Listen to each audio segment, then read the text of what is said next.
I'm Boston 2%, author of Fire and Ice, the Meth Bible, and I'm chatting with Staxx.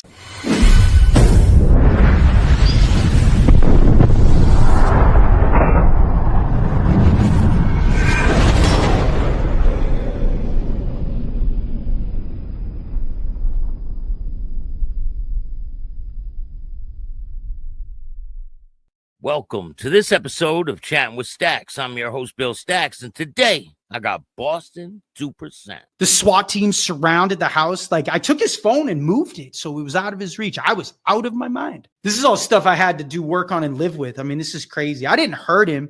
The cops came. He was terrified, and he's like, don't hurt him. He's not hurting me. And they surrounded the place. But I get outside. I finally my family members, they figured it out, right? So when the cops come, this is the stuff that would happen. This is legit. I put a story like this in the book too. I go out to the car. They got me handcuffed. Now this is like a hostage situation. Seriously, full psychosis.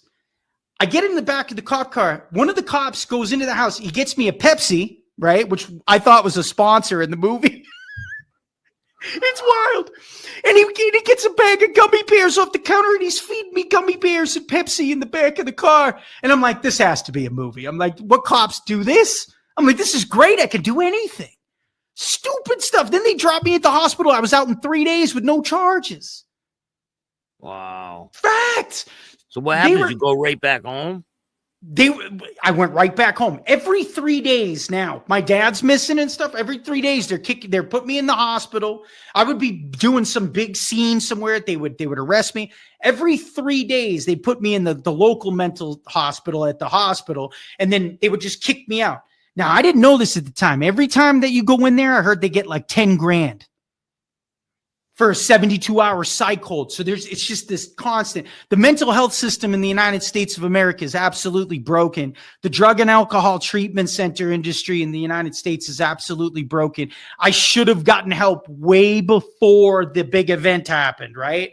So now this is late May, early June. I'm at the house. A group of people, my ex-girlfriend, everybody descends on the house. They're playing along with this delusion because now they've got control of the trap house, right? All they'd have to do is listen to me for 5 minutes and they would be able to have enough information, right? To keep it going. But it was deepening my mental illness. I was mentally challenged from I wasn't mentally ill. I was mentally challenged. I was living in a total alternate universe. I thought I was going to buy one of the white Ferrari from the Wolf of Wall Street when the movie ended. I had all these grandiose plans, and I'm like, I'm really just a dying drug addict that everyone's taking advantage of at this point, right? There's no taxi anymore. The car's repossessed. I'm basically a homeless person living in this shell of a house. I'm in the house one day when this is going on, and the city came and boarded up all the windows while I was inside. The cops came with the city workers with the trailer that has they put like a lawnmower on the back. It had boards, and I could hear the screw guns. Zzz, zzz, zzz. The light starts disappearing. I was in this tiny bathroom in the house with a in my arm. And then it all came to an end, right? And I was not the story, but the addiction part, right? So it was 110 degrees. There was like human feces because the water's turned off. The toilet's full. There's trash up to the fiberboard. There's holes everywhere. There's as far as the eye can see. And I was out, and some kid put a Rambo knife to my throat or something. I ended up in a store, and I was just at the end of my rope. And I remember I had like 3 or 4 Locos that I shoplifted. And I brought them home and I chugged them. I was so thirsty. I chugged them and I just wanted to pass out and get some sleep. I had nobody. I couldn't support my habit. Nobody even wanted to be around me. I was so crazy. So I pass out on the bed. I'm in swim trunks, covered in self-inflicted knife wounds. I was like the man from Gadarenes in the Bible, like from the tombs, like totally possessed. You can see it in my mugshot, right?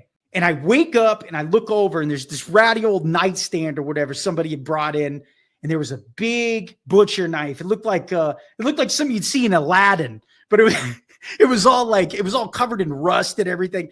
I remember getting up and I remember grabbing the blade in my hand and I said out loud, I said, "This ends now." And I stormed out the house and I took a TV that was on the front lawn that I'd thrown through the window.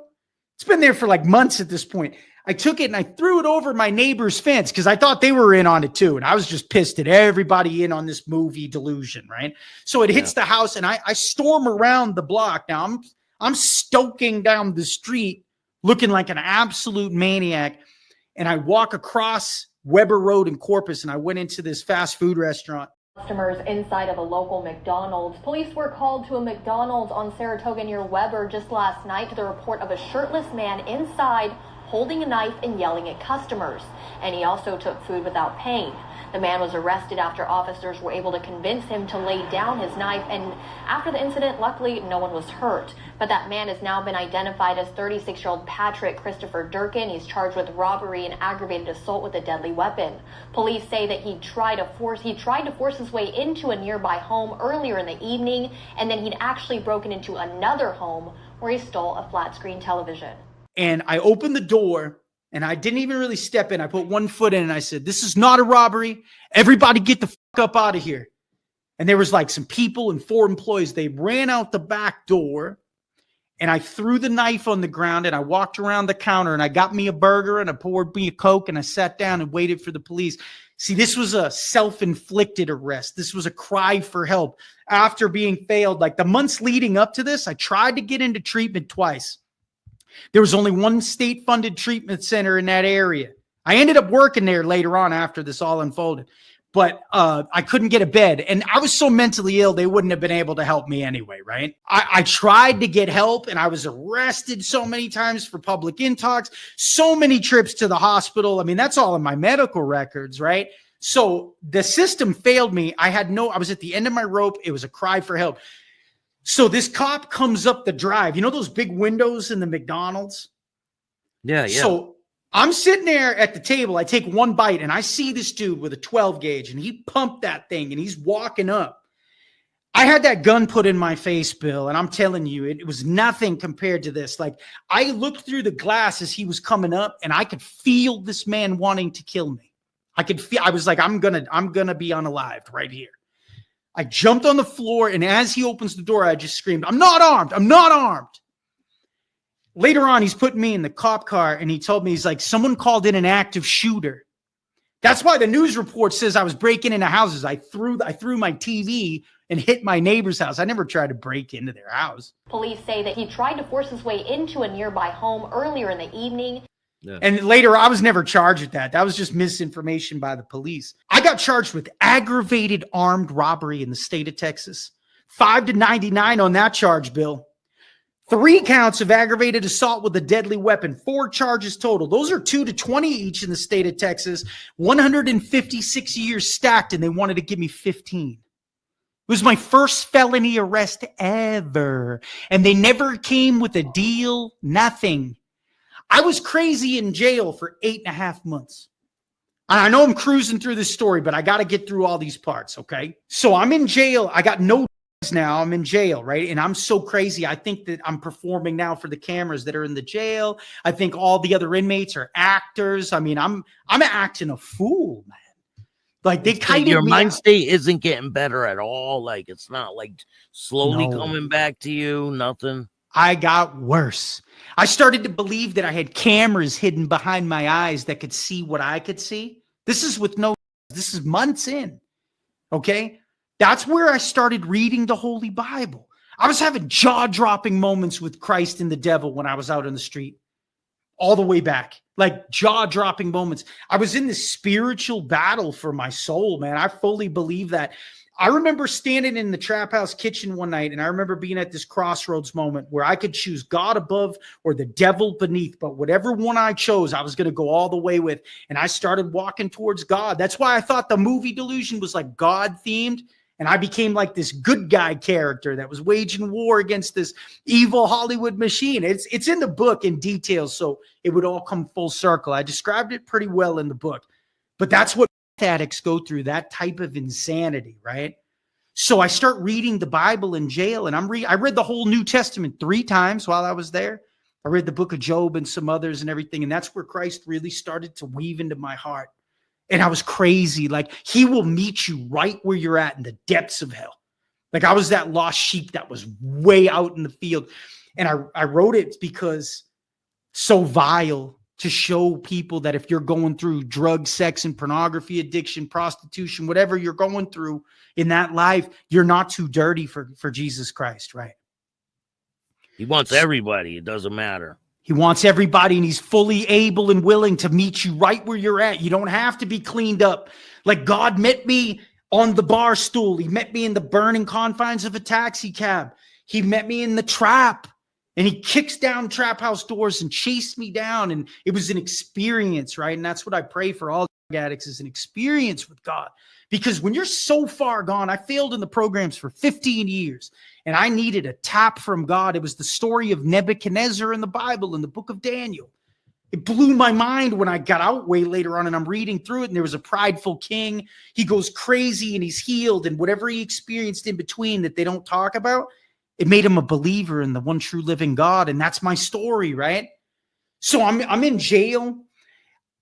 Now, I'm still thinking everyone's an actor, Bill, right? So I get this attorney. I'm facing real serious charges. I'm still crazy.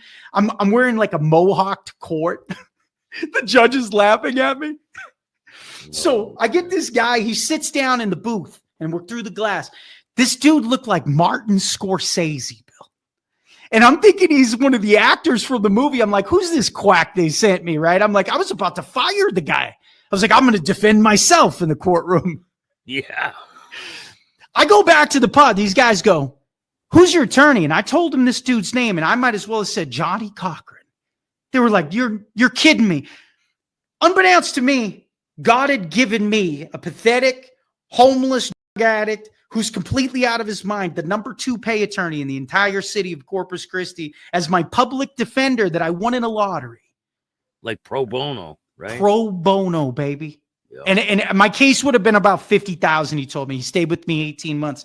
So they reject my first insanity defense because an NGRI is a not guilty by reason of insanity verdict. 1% of felons get it in front of a judge. 24% of the 1% actually get off on an insanity plea, and drugs disqualify you. So they'll comb your Facebook for 6 months. They look for any reason to throw that out because it'll cost them $1 million to house you. So drugs, you being involved with drugs will disqualify you. 100%. It's like drunk driving. Like you drank the booze, so you killed that person. That's on you. So if you're a drug addict out there and you end up going over the threshold and you're out of your mind, you could be the craziest person on earth. You are disqualified from an NGRI finding. So they reject that, and I'm sitting there. And then 8.5 months into trial, 8.5 months into trial, I'm sitting there, and I went to bed. I'm talking to the weatherman, Bill. This is a true story, man. And I'm watching the TV, and we're having a conversation. I'm thinking the weatherman's talking back to me. This is 8.5 months in. Statistically, after 90 days with no drugs, if you don't come out, you're probably never coming out. Team of doctors told me that. I went to bed and I woke up and I was staring in the sink above the toilet. And I remember looking in the mirror and I was completely healed like I am right now. And I remember being scared. I'm like, oh my God, my dad's really dead. Nobody's in my life. I'm facing like 15 years in prison. All this stuff is real. It's not part of a movie. I destroyed my grandparents' house. It got foreclosed. I have nothing. And then I start thinking like all the needles I used off the floor, all the sex I had that wasn't part of a movie. And then like that all hits you in one fell swoop, man. And it's like, I mean, I can't believe I didn't unalive myself in the jail cell at that point. Is that when your father just disappears, that's when he passed away? You just didn't know? Or? I was so crazy that nobody told me. I found out 4 hours before the crime. When I was walking with those 4 locos, I made a phone call and I asked a family member, I'm like, where's my dad? And they go, your dad's been dead for 3 weeks.